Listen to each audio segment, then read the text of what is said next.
Hi everyone, in front of me I've got SONY Xperia 10 Mark VII and let me share with you how to check for the software updates on this device.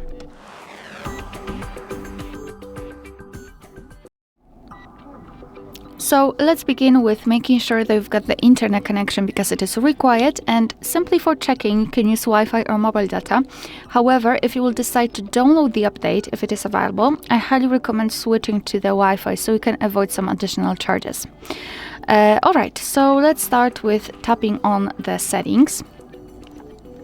And here we have to scroll all the way down to the very bottom to find the system. Then we have to tap on System Updates and then tap on System. Your device will basically check for the updates, and you can meet two different scenarios. This is the first one where your software is up to date and there's nothing to download. And the second one is where your device will actually find the update. It will show you the information about it, what has been fixed, what has been added, and then you will be able to tap on download or install and apply the update. If you wish, you can tap on the three dots icon here and tap on refresh, so your device will try to check for the updates again. Alright, so that will be all. Thank you so much for watching. Please hit the subscribe button and leave the thumbs up.